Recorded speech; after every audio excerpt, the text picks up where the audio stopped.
اعوذ باللہ من الشیطان اللعین الرجیم، بسم اللہ الرحمن الرحیم۔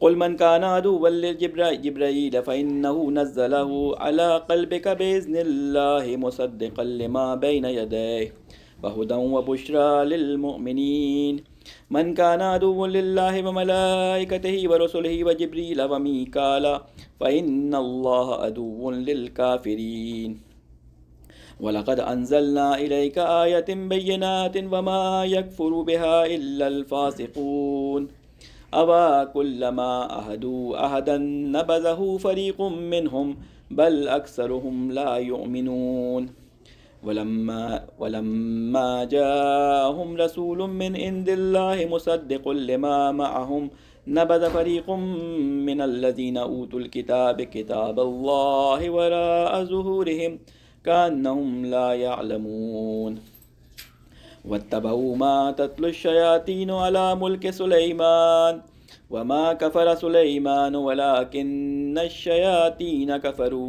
يعلمون الناس السحر وما أنزل على الملكين ببابل هاروت وماروت وما يعلمان من أحد حتى يقولا إنما نحن فتنة فلا تكفر فيتعلمون منهما ما يفرقون به بين المرء وزوجه وما هم بضارين به من أحد إلا بإذن الله ويتعلمون ما يضرهم ولا ينفعهم ولقد علموا لمن اشتراه ما له في الآخرة من خلاق ولبئس ما شروا به أنفسهم لو كانوا يعلمون ولو أنهم آمنوا واتقوا لمثوبة من عند الله خير لو كانوا يعلمون صدق اللہ العلی العظیم۔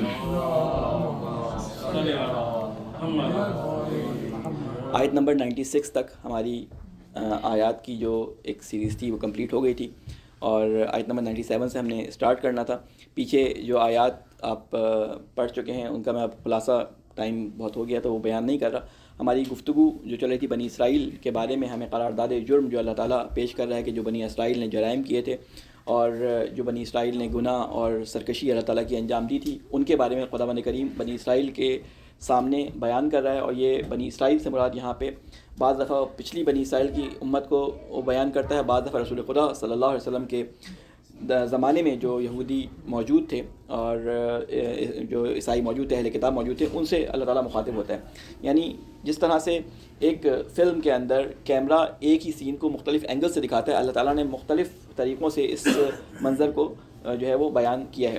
یہاں پہ بات ہماری جو پہنچی تھی وہ یہاں تک پہنچی تھی کہ جس میں اللہ تعالیٰ یہ ارشاد فرما رہا تھا کہ قل من کان عدوا لجبرائیل فإنہ نزل علی قلبک بإذن اللہ۔ اللہ تعالیٰ کے بہت سارے فرشتے جہاں موجود ہیں، ان میں سب سے بڑا رتبہ جو آیات اور روایات کے اندر ہمیں نظر آتا ہے، وہ سب سے بڑا رتبہ حضرت جبرائیل علیہ السلام کا ہمیں نظر آتا ہے کہ انہیں سردار الملائکہ بھی کہا جاتا ہے۔ انہیں جو ہے قرآن مجید میں ہم دیکھیں تو 2 جگہ اللہ تعالیٰ نے جبرائیل نام لے کر مخاطب کیا ہے۔ میکائیل کا نام ایک دفعہ آیا ہے قرآن مجید میں، 2 دفعہ حضرت جبرائیل کا نام آیا ہے۔ اس کے علاوہ حضرت جبرائیل کو ان کے القابات سے بھی خطاب کیا گیا، کہیں پہ جو ہے وہ ملک کہا گیا، کہیں پہ روح القدس کہا گیا، کہیں پہ روح امین کہا گیا۔ تو اس طرح مختلف ناموں القابوں سے اللہ تعالیٰ نے حضرت جبرائیل کو جو ہے وہ خطاب کیا ہے۔ بنی اسرائیل کی کتابوں میں ہمیں یہ ملتا ہے کہ بنی اسرائیل حضرت جبرائیل کے ساتھ ایک خاص قسم کی جسے عداوت رکھتے تھے، یا یوں کہہ لیں کہ دشمنی رکھتے تھے حضرت جبرائیل علیہ السلام سے۔ اور یہاں پہ آ کے انہوں نے اپنی عداوت کو ظاہر بھی کر دیا۔ رسول خدا صلی اللہ علیہ وسلم پہ قرآن مجید نازل ہوا تو انہوں نے حضرت جبرائیل کے بارے میں غلط باتیں بیان کرنا شروع کر دی۔ ان کا طریقہ کار کیا ہوتا تھا؟ ان کا طریقہ کار یہ ہوتا تھا کہ حضرت جبرائیل کے بارے میں کہتے تھے کہ ان کا تعلق تو صرف انبیاء سے ہوتا ہے، ان کا عوام سے کوئی تعلق نہیں ہے، جبکہ میکائیل جو ہے وہ اللہ تعالیٰ کی قدرت، اللہ تعالیٰ کی جو مختلف احکام ہیں ان کو بجا لاتے ہیں، تو ہمارا زیادہ تر تعلق میکائیل سے ہے۔ تو اللہ تعالیٰ نے آگے قرآن مجید میں بیان کیا کہ میکائیل اور جبرائیل دونوں اللہ تعالیٰ کے فرشتے ہیں اور دونوں اللہ کے حکم کے بغیر کچھ بھی نہیں کرتے۔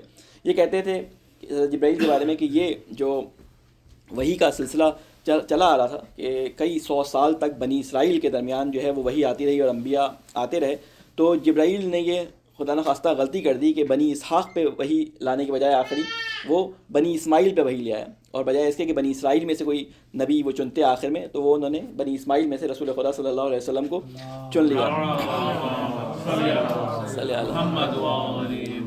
وہ حدیث آپ کو یاد ہوگی کہ جس میں نے بیان فرمایا تھا کہ رسول خدا کی ایک حدیث تھی جس میں آپ نے فرمایا تھا کہ مسلمان امت کے بارے میں کہ مسلمان امت میں تمام وہ حالات گزریں گے جو بنی اسرائیل پہ گزرے تھے. جس طرح سے بنی اسرائیل حضرت جبرائیل کے بارے میں یہ کہتے تھے کہ ان کے ہاں جو ہے وہ غلطی ہو گئی اور چوک گئے جبرائیل جو ہے نبی کے بجائے کسی اور پہ یعنی بنی اسحاق کے بجائے کسی اور پہ جو ہے وہ وہی لے کے آ گئے. اسی طرح مسلمانوں میں ایک فرقہ غلابیہ نام کا اس طرح کا گزرا ہے. سیم یہی حالات ان کے ساتھ پیش آئے. شیخ احمد سرندی جو ہیں وہ اس کو روافظ کا فرقہ لکھتے ہیں. ویسے مسلمانوں کے درمیان ایک فرقہ ایسا تھا کہ جو کہتا تھا کہ جبرائیل سے غلطی ہوئی اور وہ وہی جو نور محمد پہ آئی وہ اصل میں نور علی پہ آنی تھی اور وہ جبرائیل جو ہیں ان کو کوئی ٹھوکر لگی ہے ان کو معلوم نہ ہو سکا. انہوں نے وہ وہی بجائے نعوذ باللہ امام علی پہ نازل کرنے کے رسول خدا پہ نازل کر دی. ایک کفریہ فرقہ اس طرح کا گزرا ہے. یعنی وہ اس کو کہتے تھے کہ خان الامین یعنی نعوذ باللہ امین یعنی روح الامین نے خیانت کی ہے. تو یہ اس طرح کے مسلمانوں پہ حالات گزرے. سیم وہی حالات جو بنی اسرائیل نے جو حرکتیں کی تھی وہی حرکتیں مسلمانوں کی مختلف امتوں کی مختلف زمانوں کے اندر یہ باتیں ہوئی ہیں. تو بہرحال یہ حضرت جبرائیل علیہ السلام سے جو ہے وہ دشمنی رکھتے تھے. تو اللہ تعالیٰ فرماتا ہے قل من کان عدوا لجبرائیل، یعنی اللہ تعالیٰ نے اس دشمنی کو بالکل بھی برداشت نہیں کیا اور کہا کہ جو بھی جبرائیل کا دشمن ہے، یعنی کوئی اس میں اللہ تعالیٰ نے قید نہیں رکھی کہ مسلمان ہو یا غیر مسلمان ہو. کہا جو بھی جبرائیل کا دشمن ہے، من کان عدوا، جو بھی جبرائیل کا دشمن ہے، فإنہ نزلہ علی قلبک بإذن اللہ. اسے معلوم ہونا چاہیے کہ جبرائیل ہی نے تو اتارا ہے قرآن تمہارے قلب پر.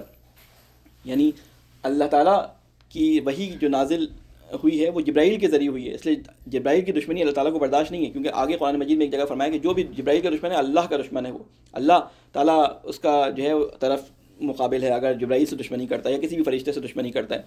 تو فرما رہے ہیں کہ باذن اللہ، اللہ کے حکم سے جبرائیل نے یہ وحی اتاری تھی مصدقا لما بین یدیہ، جو تصدیق کرتی ہے اس چیز کی جو ان کے ہاتھوں میں ہے. یہ ان کے ہاتھوں میں کیا؟ یعنی قرآن مجید سے پہلے جو کتابیں ان کے ہاتھوں میں موجود تھی، توریت کی صورت میں، زبور کی صورت میں، انجیل کی صورت میں، مختلف کتابیں جو اہل کتاب کی ہاں موجود تھی، وہ تصدیق کر رہی تھی کس چیز کی؟ کہ ہمارے بعد ایک نبی آنے والا ہے اور یہ نبی کے پاس ایک کتاب آئے گی جو لسان صدق ہوگا. آخری زمانے میں حضرت ابراہیم کی دعا کے نتیجے میں لسان صدق ہوگا جس کی زبان سے سچی باتیں نکلیں گی، جس کے زمانے میں قبلہ تبدیل ہوگا. یہ ساری چیزیں توریت میں بیان ہو چکی تھی.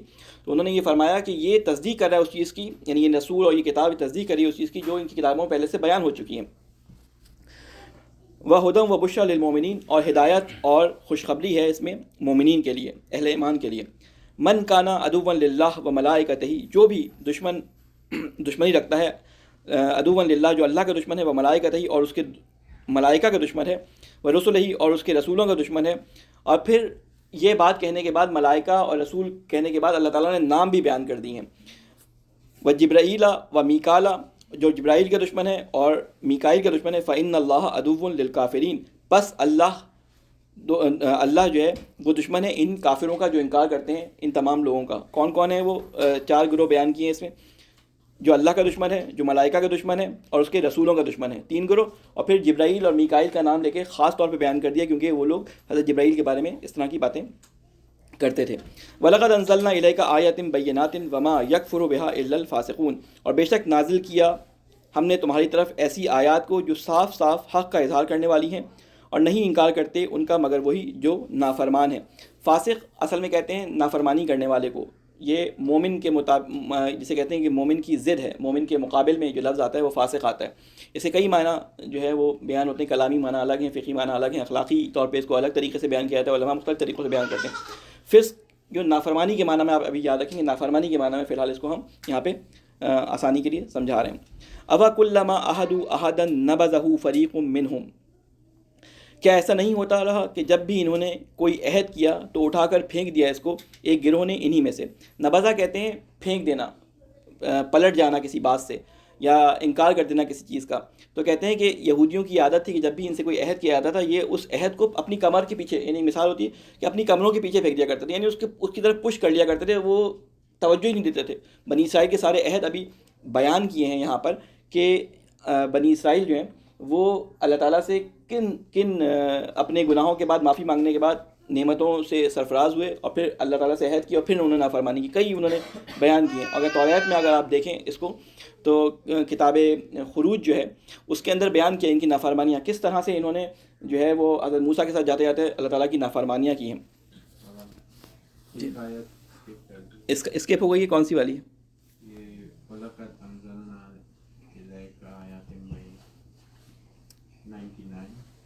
99 پڑھ لی. میں نے دوبارہ پڑھ دیتا ہوں. وَلَقَدْ أَنزَلْنَا إِلَيْكَ آيَاتٍ بَيِّنَاتٍ. ہاں یہ میرے خیال سے اسکیپ ہو گئی شاید. اور بے شک نازل کیا ہم نے تمہاری طرف ایسی آیات کو جو صاف صاف حق کا اظہار کرنے والی ہیں اور نہیں انکار کرتے ان کا مگر وہی جو نافرمان ہیں فاسق جو ہیں. اس کے بعد کہتے ہیں کہ کیا ایسا نہیں ہوتا رہا جب بھی انہوں نے کوئی عہد کیا تو اٹھا کر پھینک دیا اس کو ایک گروہ نے انہی میں سے. بل اکثرہم لا یؤمنون. حقیقت تو یہ ہے کہ ان میں سے اکثر ایمان نہیں لاتے. وَلَمَّا جَاءَهُمْ رَسُولٌ مِّنْ عِندِ اللَّهِ مُصَدِّقًا لِّمَا مَعَهُمْ. کہتے ہیں اور جب آیا ان کے پاس کوئی رسول اللہ کی طرف سے تصدیق کرتا ہوا ان کتابوں کی جو ان کے پاس موجود ہیں تو پھینک دیا ایک گروہ نے ان میں سے جنہیں دی گئی تھی کتاب اللہ کی کتاب کو پس پشت. یہ پچھلے انبیاء کے بارے میں بیان کر رہے ہیں کہ حضرت موسیٰ علیہ السلام کے بعد بنی اسرائیل میں ہزاروں کی تعداد میں انبیاء آئے اور ہر دفعہ جب نبی آتے تھے تو یہ ان سے عہد و پیمان کرتے تھے اور ان عہد و پیمان کو پھر توڑ دیتے تھے. تو پہلے اس نبی کے انکار کے بارے میں بیان کر دیا کہ نبذ فریقاً کہ تم میں سے انکار کر دیا. پھر بعد میں پچھلے رسولوں سے بھی تمہاری یہ عادت تھی کہ پچھلے رسولوں کے ساتھ بھی تمہارا یہی طریقہ کار تھا کہ تم ان سے عہد کرتے تھے اور توڑ دیا کرتے تھے.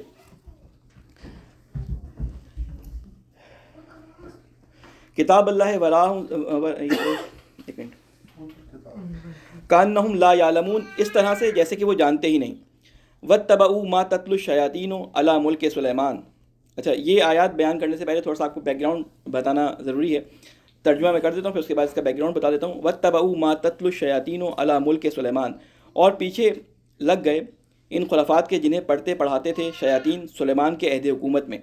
وما کفر سلیمان ولکن الشیاطین کفروا یعلمون الناس السحر وما انزل علی الملکین ببابل ہاروت و ماروت.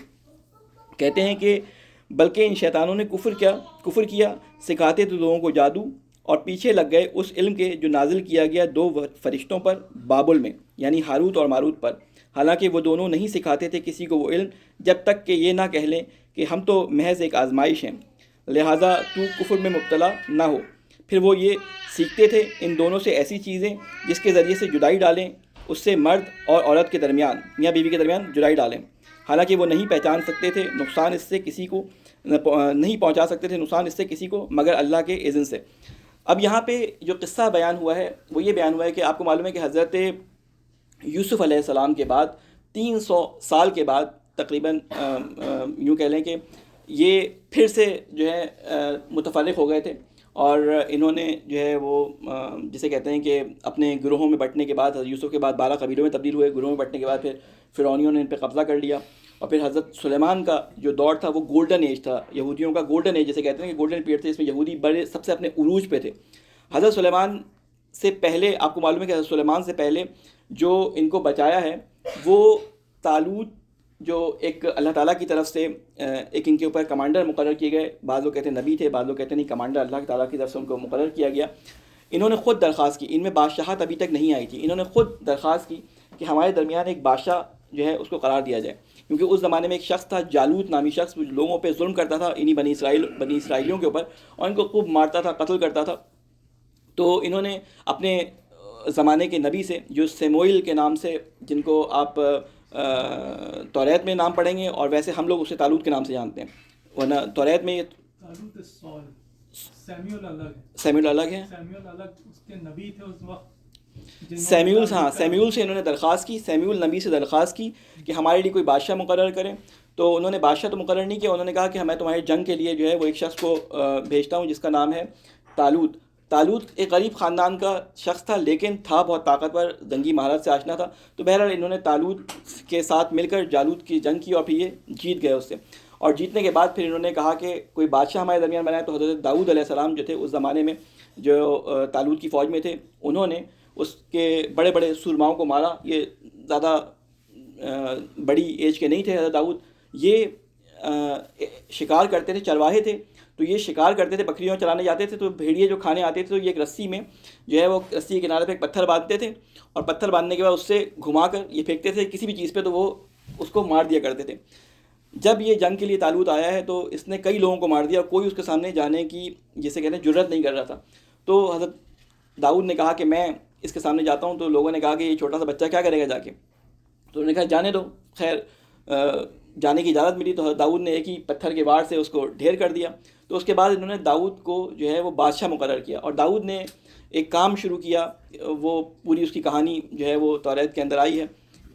جی نہیں، دیوار تو نہیں، انہوں نے کہا کہ اللہ تعالیٰ اس میں کہا خداوند نے کہا کہ میں جو ہے اب تک بنی اسرائیل کے ساتھ ساتھ گھوم رہا تھا، اب میں چاہتا ہوں کہ خداوند ایک گھر میں رہے، تو دیودار کی لکڑی کا ایک گھر بنایا جائے جس کے اندر خداوند رہے۔ تو داؤد نے کام کی ابتدا کی، اور حضرت سلیمان نے اس کو ہیکل سلیمانی کے نام سے اس کو بنایا کہ دیودار کی لکڑی کا بہت خوبصورت ایک جو ہے وہ ہیکل بنایا، اور جس کے اندر انہوں نے سارے تبرکات کو رکھا۔ وہ ساری یہ کہانی پوری بہت لمبی کہانی اس میں موجود ہے، اس کے ڈیٹیل۔ بہرحال ہماری جو گفتگو تھی کہ ہوا یہ کہ اس کے بعد حضرت داؤد کے گزرنے کے بعد تقریباً 300 سال کے بعد ہوا یہ کہ نیبوکڈ نظر نامی بادشاہ نے جو ہے یروشلم سے ان کو نکالا، مارا، 6 لاکھ کے قریب یہودیوں کو مارا، اور 6 لاکھ کو قید کر کے لے گیا یہ۔ اور جب یہ قید کر کے لے گئے، یہ بابل کا بادشاہ تھا، بابل عراق بغداد جو علاقہ ہے، اس علاقے میں اس کی حکومت تھی۔ یہ 6 لاکھ یہودیوں کو قید کر کے لے گیا۔ اس قید کے زمانے میں، اور اس سے پہلے جب یہ سلیمان کے زمانے میں تھے، تو کیونکہ جن حضرت سلیمان کے زمانے میں رہتے تھے، تو یہ جنوں کے ساتھ جب رہتے تھے تو ان سے انہوں نے تھوڑا بہت جادو سیکھ لیا تھا۔ اور جب ان کو بادشاہ نے مارا اور قید کر کے بابل لے گیا، تو وہاں تو جادو اور ان چیزوں کا بہت زیادہ رواج تھا، تو وہاں جا کے انہوں نے جادو سیکھ لیا۔ اب جادو سیکھ تو لیا، اب وہاں پہ ساحر اور بڑے جسے کہتے ہیں اعلیٰ پیمانے کے جادوگر ہوا کرتے تھے، تو یہ ان پہ ظلم کرتے تھے۔ تو اللہ تعالیٰ نے 2 فرشتوں کو بھیجا ان کو اس جادو کا توڑ سکھانے کے لیے، ہاروت اور ماروت کو، کہ یہ اس جادو کا توڑ سکھائیں تاکہ ان تمام چیزوں سے یہ بچ سکیں۔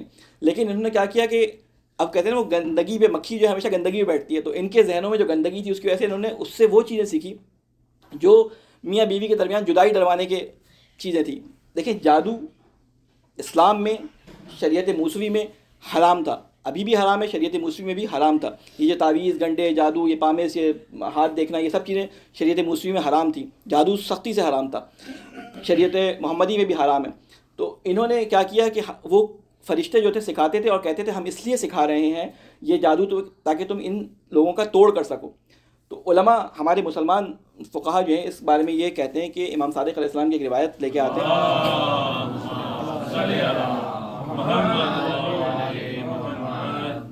جس میں امام کے پاس ایک شخص آیا اور وہ کہتا ہے کہ مولا میں ایک جادوگر تھا اور میری کمائی کا ذریعہ، میری آمدنی کا ذریعہ جو ہے وہ یہی سحر اور یہ شعبدہ بندی، یہ ساری چیزیں تھی، شعبدہ بازی تھی۔ تو میں نے اسی سے اپنی تمام جو ہے وہ جسے کہتے ہیں عبادات، اسی کمائی سے، حج اسی کمائی سے میں نے کیا، تو اب میں کیا کروں؟ اب تو میں نے توبہ کر لی، اب مجھے معلوم ہوا کہ وہ حرام ہے شریعت محمدی میں۔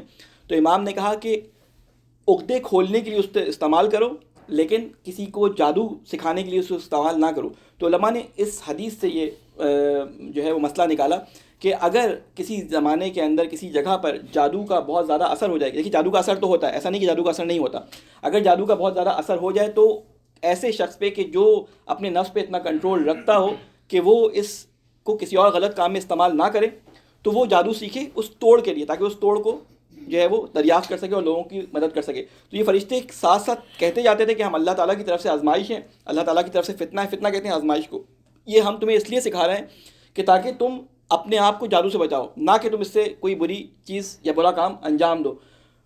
کیونکہ ہوتا یہ تھا کہ جب جادو کا توڑ سکھاتے ہیں تو آپ ان لوگوں کی باتیں ہی بتائیں گے وہ کس طرح جادو کرتے ہیں، تو انہوں نے ان سے وہ باتیں سیکھ لی جو ان کی اپنی پسند کی تھیں، گندی اور جو مختلف قسم کی باتیں تھیں وہ انہوں نے ان سے سیکھ لی۔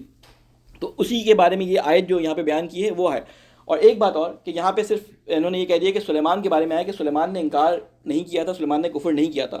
اس سے پہلے بھی میں نے آپ کے لوگوں کے ذہن میں آپ اگر ہو تو بات بتائی تھی کہ ایک جگہ اللہ تعالیٰ نے یہ بیان فرمایا کہ 6 دن میں اللہ تعالیٰ نے یہ کائنات بنائی اور پھر اللہ تعالیٰ تھک کے بیٹھ گیا۔ قرآن مجید نے اس بات کو ڈیفائن کیا، توریت کی اس بات کو، پچھلی بات کوئی ڈیفائن نہیں، صرف یہ کہا کہ اللہ تعالیٰ نے زمین اور آسمان بنائے اور اللہ تعالیٰ اس کے بعد تھکا نہیں۔ تو لوگ کہتے تھے کہ بعض الفاظ ایسے آ جاتے ہیں کہ ہمیں اس کا بیک گراؤنڈ نہیں پتہ، تھکا نہیں کیا مطلب، یہاں پہ سلیمان نے کفر نہیں کیا کیا مطلب، کیونکہ سلیمان کے بارے، حضرت سلیمان علیہ السلام کے بارے میں بائبل کے اندر بہت اس طرح کی باتیں لکھی ہیں جو نبی کی شان کے خلاف ہیں۔ وہ کہتے ہیں کہ سلیمان کے بارے میں کہتے ہیں کہ سلیمان ایک جادوگر تھا نعوذ باللہ. وہ کہتے تھے کہ اللہ تعالیٰ نے جو سلیمان کو حکم دیا تھا سلیمان نے اس کی خلاف ورزی کی تھی. یہودیوں کا یہ عقیدہ ہے سلیمان کے بارے میں کہ انہوں نے کفر کیا کہ ان کی بیویوں نے ان کو پھسلا دیا. اس طرح کی بہت ساری بات ہے سلیمان کے بارے میں. تو اللہ تعالیٰ نے یہاں پہ اس چیز کو نفی کر دیا کہ سلیمان جو ہے کافر نہیں تھا, سلیمان انکار کرنے والوں میں سے نہیں تھا. ایک آیت کے اندر ایک لفظ کے ذریعے جو ہے وہ نفی کر دی. یہ ساری باتیں کیسے پتہ چلیں گی؟ یہ اس وقت پتہ چلیں گی جب آپ نے توریت کا جو ہے وہ مطالعہ کیا ہو, آپ کو معلوم ہو کہ پیچھے بیک گراؤنڈ کیا ہے. بہرحال یہ فرما رہے ہیں کہ وما کفر سلیمان ولکن شیاطین کفروا, کہتے ہیں سلیمان نے کفر نہیں کیا تھا بلکہ اس زمانے کے جو شیاطین تھے, شیاطین یعنی جو سرکشی کرنے والے لوگ تھے, انہوں نے کفر کیا تھا, انہوں نے انکار کیا تھا. وَيُعَلِّمُونَ النَّاسَ السِّحْرَ, اور وہ لوگوں کو جادو سکھاتے تھے. یہ باقی تو میں نے آپ کو ڈیٹیلز بتائی تھی, ترجمہ میں نے کر دیا ہے. اس کے بعد اگلی آیت پہ آ جاتے ہیں. اچھا ایک بات اور آخر میں جو ذکر کی ہے وہ بیان کر دوں آپ کے سامنے. وما ہم بضارین بہ من احد الا باذن اللہ, کہتے ہیں کہ وہ نہیں پہنچا سکتے تھے نقصان کسی کو بھی مگر اللہ کے اذن سے, کیونکہ کسی بھی چیز کا جو اثر ہوتا ہے وہ اللہ تعالیٰ کے اذن سے ہوتا ہے. آپ نے دیکھا ہوگا کہ بہت ساری دعائیں ہمیں ملتی ہیں, بہت سارے ہرز ملتے ہیں ائمہ علیہ السلام کی طرف سے. وہ ہرز کیا ہوتے ہیں؟ وہ اللہ تعالیٰ سے اپنی پروٹیکشن کے لیے دعا ہوتی ہے. اصل میں امام نے جو دعائیں سکھائی ہیں وہ ہم ان کو ثواب کے لیے اس لیے پڑھتے ہیں کہ ہمیں ثواب ملے گا ان سے. دراصل وہ دعائیں ہمارے لیے عملی ایک گائیڈنس ہیں, عملی گائیڈنس ہے. اگر امام زین العابدین علیہ السلام کی دعاؤں کو آپ صحیفہ کاملہ کے اندر آپ دعاؤں کو دیکھیں تو آپ کو ایک تو دعا بھی سکھائیے کہ دعا کیا ہے, اور یہ بتایا کہ کس طرح اپنے آپ کو تضرع اور زاری کے ذریعے اللہ تعالیٰ کے سامنے جو کو پست کرنا ہوتا ہے. ہمیں جب کسی چیز کی ٹریننگ کروائی جاتی ہے تو ہمیں وہ تمام کام انجام نہیں دلوائے جاتے جو ہمیں بعد میں اپنی جاب کے اندر انجام دینے ہوتے ہیں. ٹریننگ کے اندر ہینڈز آن جو ہمیں ٹریننگ کروائی جاتی ہیں اس میں تھوڑی سی چیزیں بتائی جاتی ہیں, باقی جب آپ پریکٹس میں آتے ہیں تب آپ کو وہ پتہ چلتا ہے کہ اصل کام کیا ہے. یا آپ کو میتھمیٹکس کے اندر کچھ فارمولے بتائے جاتے ہیں, ان کو ان کا امپلیمنٹیشن ان فارمولوں کا وہ بعد میں آپ کی پریکٹیکل لائف کے اندر آپ کو پتہ چلتا ہے. تو امام کی دعاؤں کو اگر آپ اس نظر سے دیکھیں گے, یہ دعائیں ایک طرف تو آپ کو مختلف مطالب اور مختلف مضامین سے بھری ہوئی نظر آتی ہیں, دوسری طرف یہ طریقہ کار سکھا رہی ہیں کہ جب تم ان دعاؤں کو اتنی کثرت سے پڑھو گے تو تمہیں طریقہ دعا آ جائے گا کہ دعا کس طرح سے کرنی ہے. دعا جسے کہتے ہیں نا گچکار, گچکار کہتے ہیں بننا, یہ جو مکان بناتے ہیں کنسٹرکٹر جو ہے نا, یہ ہے. تو کہا یہ جو ہے یہ بہت بہترین گانے والا ہے, یہ جو ہے بہت طاقتور ہے, آپ کا بڑا وزنی سامان ادھر سے ادھر کر سکتا ہے. 5-6 غلام اس نے دکھا دیے. تو کہا وہ جو پیچھے بیٹھا وہ کیا ہے؟ کہہ رہا وہ کسی کام کا نہیں ہے. تو کہا اچھا اس کو بھی بلاؤ. تو ہر غلام جب بھی آتا تو اس سے وہ پوچھتا ہے کہ بھائی تم کیا کرتے ہو؟ اس نے کہا میں بہت اچھا گانے والا ہوں, آپ کے لیے بہترین, ہر وقت جب آپ کہیں گے گا سکتا ہوں. دوسرے سے پوچھا, اس نے کہا میں بہت بہترین جو ہے وہ رنگ کرنے والا ہوں, آپ کے لیے بہترین رنگ کر سکتا ہوں. کہا تمہارا نام کیا ہے؟ اس نے کہا میرا نام یہ فلاں فلاں. آخری جب وہ بندہ بچ گیا تو اس کو بلایا اور کہا کہ تمہارا نام کیا ہے؟ کہتا ہے میرا کوئی نام نہیں, جو آپ کہیں وہی میرا نام. کہتے کرتے کیا ہو؟ کہتا ہے جو آپ کہیں وہ کروں گا. کہتا ہے مجھے یہی غلام خریدنا ہے. کیوں؟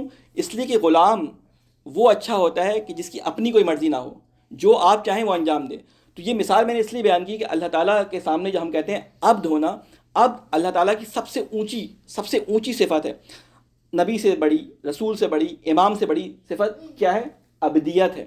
اسی لیے اللہ تعالیٰ نے اپنے رسول کو صفت عبد سے نوازا, اور یہ گواہی دلائی, اور ہم سب سے گواہی دلائی کہ جب تم تشہد پڑھو نماز کے اندر تو یہ گواہی دو, رسول سے پہلے عبد ہونے کی گواہی دو کہ اشہد ان محمدن عبدہ و رسولہ, کہ میں گواہی دیتا ہوں کہ محمد جو ہیں اللہ کے عبد تھے, پھر اس کے بعد رسول تھے. یعنی عبدیت کی منزل رسول سے بھی اوپر کی منزل ہے, ہر منزل سے اوپر کی منزل ہے.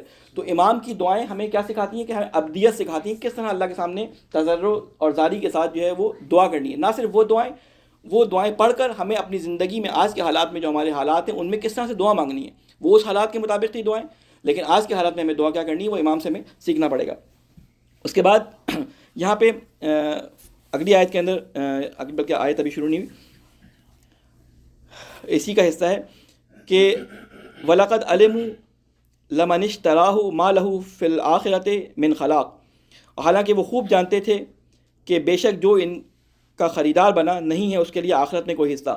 ایک چیز اللہ تعالیٰ نے بیان کر دی کہ جو لوگ جادو سے اپنی کمائی کرتے ہیں, جن لوگوں کا جادو ٹونا کا کاروبار ہے, اور آپ نے پاکستان میں دیکھا ہوگا کہ جگہ جگہ دیواروں پہ لکھا ہوتا ہے محبوب آپ کے, بلکہ آپ یوں کہہ لیں کہ وظائف قرآنی فلاں آیت کا اتنی دفعہ ورد کریں تو مثلا فلاں کام آپ کا ہو جائے گا. یعنی قرآن سے جو کام اللہ تعالیٰ نے لینے کے لیے ہمیں بھیجا تھا اس کام کے علاوہ سارے کام ہم نے قرآن سے لیے. وہ وظائف قرآنی کی بڑی بڑی کتابیں موجود ہیں, اور بڑے بڑے, میں نے تو ملاقات بھی کی ایسے پیروں سے کہ جو کہتے ہیں کہ ہم ایک رات میں 10,000 دفعہ فلاں آیت کا ورد کرتے ہیں. میں نے پوچھا کریں, تو وہ بس صرف آواز آ رہی ہوتی ہے، اسے پڑھنے کا کچھ نہیں پتا ہوتا، ان کو خود نہیں پتا ہوتا کیا پڑھ رہے ہیں، بس ان کو پڑھنا ہوتا ہے وہ چیز. اچھا، الفاظ قرآنی کا، کلمات کا ایک اثر ہوتا ہے، اس کا ایک ایفیکٹ ہوتا ہے، جو شاید اس کے نتیجے میں ان کو کچھ مل جاتا ہوں، لیکن بعض دفعہ پڑھنے والے کو خود نہیں پتا ہوتا.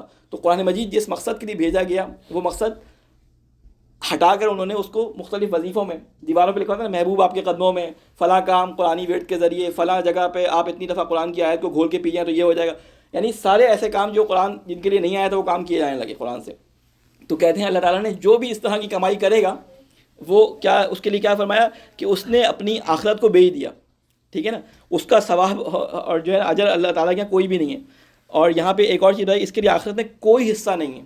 یعنی جو جادو سے اپنی کمائی کرے گا اور جو جادوؤں میں پڑے گا، وہ آخرت میں اس کا کوئی حصہ نہیں. جو سحر کرے گا، یعنی حرام کیا ہے اس کو.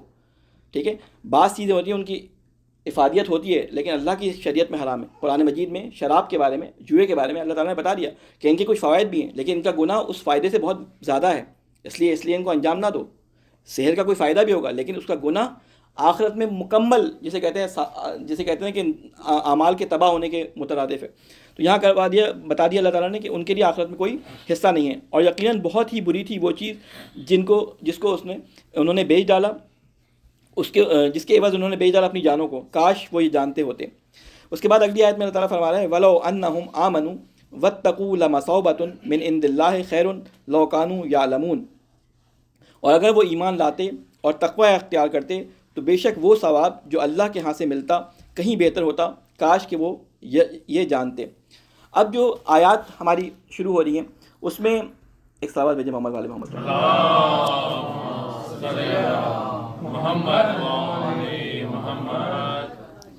ایک ہمارے علماء نے اس آیت سے ایک فتویٰ اخذ کیا ہے. وہ میں فتویٰ بیان نہیں کروں گا، آپ لوگ خود اس کو سرچ کیجیے گا. ایک چیز بیان کی جا رہی ہے کہ دین میں بعض دفعہ کچھ چیزیں جائز ہوتی ہیں، مباح ہوتی ہیں، لیکن ان مباح چیزوں کو اللہ اس کا مذاق اڑنے کی وجہ سے منع کر دیتا ہے کہ اس کام کو انجام نہ دو. یہ آیات جب آ رہی ہیں اسی سلسلے میں آ رہی ہیں کہ ہو سکتا ہے ایک کام مباح ہو، آپ اس کو اچھا سمجھتے ہو، لیکن اس کی وجہ سے مسلمانوں کا مذاق اڑ رہا ہو اور اس کو منع کر دیا جاتا ہے. تو اللہ تعالیٰ اس کی مثال یہاں پہ دے کے بتا رہا ہے. وہ کیا ہے؟ یا ایھا الذین آمنوا لا تقولوا رائنا وقولوا انظرنا واسمعوا وللکافرین عذاب علیم. اے لوگو جو ایمان لائے ہو، نہ کہا کرو رائنا. دیکھیں رائنا ایک لفظ یہاں پہ بیان کیا، ابھی بتاتا ہوں اس کے معنی کیا ہیں. نہ کہا کرو رائنا، بلکہ کہا کرو انظرنا، اور توجہ سے سنا کرو، اور کافروں کے لیے ہے عذاب دردناک. کیا اس کا یعنی روٹ ورڈ میں پہلے یہاں پہ بیان کر چکا ہوں آپ کے سامنے کہ لفظ رائنا کے معنی ہوتے ہیں کہ ہماری طرف ایک نظر جسے کہتے ہیں رحمت ہماری طرف کر، یا ہماری طرف اپنی نظر کرم کر. مسلمان جب رسول خدا کو مخاطب کرتے تھے تو کہتے تھے رائنا، کہ اے رسول ہماری طرف اپنی محبت نظر کو ہماری طرف ڈالیں، ہماری طرف اپنی نظر کرم کریں. اسی طرح کا ایک ملتا جلتا لفظ یہودیوں کے ہاں عبرانی زبان میں موجود تھا، رائنا یعنی ہمیں احمق بنا. یعنی آپ ایسا کام کرو کہ اس سے ہم احمق ہو جائیں، ٹھیک ہے نا، بیوقوف بنا، یعنی دوسرے الفاظ میں. تو یہودی کیا کرتے تھے؟ اس لفظ کو توڑ مڑوڑ کے بیان کرتے تھے. یہودیوں کے بارے میں کیا صفت اللہ تعالیٰ نے بیان کی تھی کہ یہ یحرفون الکلم، یہ کلمات کو بدل دیتے تھے. پہلے بھی ہتا اللہ تعالیٰ نے کہا تھا تو انہوں نے ہنتا کہنا شروع کر دیا تھا. یہاں پہ رائنا کے بارے میں انہوں نے مسلمانوں کا مذاق اڑانا شروع کیا کہ یہ کیسے بیوقوف لوگ ہیں کہ جو نبی ان کو ہدایت دینے کے لیے آیا اس سے کہتے ہیں نعوذ باللہ کہ ہمیں احمق بنا. تو اللہ تعالیٰ نے جب دیکھا کہ ابھی مسلمانوں کو اس لفظ کی وجہ سے جو ہے وہ تضحیک کا نشانہ بننا پڑ رہا ہے، تو اللہ تعالیٰ نے کیا لفظ کہا کہ اے مسلمانوں، ٹھیک ہے یہ لفظ کہنے میں کوئی برائی نہیں ہے، کوئی شرعی قباحت نہیں ہے، لیکن کیونکہ اس کی وجہ سے تمہاری جو ہے وہ رسوائی ہو رہی ہے یا تمہارا مذاق اڑایا جا رہا ہے، تو اس لفظ کو کہنا چھوڑ دو، اس کی جگہ کہنا شروع کر دو انظرنا، کہ نبی ہماری طرف نظر کریں، ہماری طرف نظر کرم کریں. اس سے علماء نے فتاوی اخذ کیے ہیں. بہرحال وہ آپ خود دیکھیے گا. اس کے بعد فرماتے ہیں وللکافرین عذاب علیم، اور کافروں کے لیے ہے عذاب دردناک. ما یود الذین کفروا من اہل الکتاب ولا المشرکین ان ینزل علیکم من خیر من ربکم واللہ یختص برحمتہ من یشاء واللہ ذو الفضل العظیم. کہتے ہیں کہ نہیں پسند کرتے وہ لوگ جو کافر ہیں اہل کتاب میں سے، اور نہیں پسند کرتے مشرک اس بات کو کہ نازل ہو تم پر کوئی خیر تمہارے رب کی طرف سے، مگر اللہ خالص کر لیتا ہے اپنی رحمت کے ساتھ جس کو چاہے، اور اللہ مالک ہے فضل عظیم کا. کیونکہ پہلے وہی جو ہے وہ بنی اسرائیل کی طرف مربوط تھی، اور جب اب رسول خدا پہ وہی آنی شروع ہوئی اور مسلمانوں کے بارے میں خوشخبریاں آنی شروع ہوئیں، تو ان کو یہ بات پسند نہیں آئی کہ اب تک تو اللہ تعالیٰ کے مخاطبین ہم تھے، اور اب اللہ تعالیٰ نے جو ہے اس اپنے مخاطب کو چینج کر کے مسلمانوں کو اپنا مخاطب قرار دے دیا۔ تو یہاں پہ اسی چیز کو بیان کیا گیا۔ میں اس کے آگے شروع اس لیے نہیں کر رہا کہ آگے جو ہے وہ تغییر قبلہ کی بحث ہے، پھر وہ لمبی اس میں گفتگو ہے، تو وہ ہم انشاءاللہ نیکسٹ دفعہ جو ہے بیان کریں گے۔ بس یہاں تک اپنے ذہنوں میں رکھیں کہ یہ ساری باتیں ہمیں جو بیان کرنے کا مقصد ہے وہ یہ مقصد ہے کہ ہم ان باتوں کو پڑھ کر عبرت لیں، قرآن کی ان آیات کو پڑھ کر عبرت لیں۔ اللہ تعالیٰ نے قرآن مجید کی آیات، قصے، کہانیاں، واقعات یہ سارے اس لیے نازل کیے ہیں کہ دیکھو ان قوموں نے جو کام انجام دیا تھا، ان کے اوپر یہ عذاب آئے، اس کی وجہ سے یہ مشکلات کا شکار ہوئے، اس کی وجہ سے وہ اللہ کی نافرمانی کا شکار ہوئے۔ اے مسلمان قوم، تم اگر یہ کام کرو گے تو میرا کسی کے ساتھ کوئی وعدہ، کوئی رشتہ داری نہیں ہے، میں کسی کو کہتے ہیں نا کہ گارنٹیڈ کسی کو دنیا میں نہیں دیتا، میں نے دنیا رکھی ہے وداؤٹ گارنٹی، اعمال کی بنیاد پہ دنیا رکھی ہے۔ کسی کا یہ کہہ دینا کہ میں یوں ہوں، میں فلاں کے قوم سے تعلق رکھتا ہوں، اس سے کسی کو کوئی فائدہ نہیں ہوگا جب تک کہ اس کا جیسے کہ خاتمہ بالخیر ہو، اس کے اعمال اس احکام کے، اس حکم کے مطابق ہوں جو اللہ تعالیٰ نے دیا ہے۔ وآخر دعوانا الحمدللہ رب العالمین۔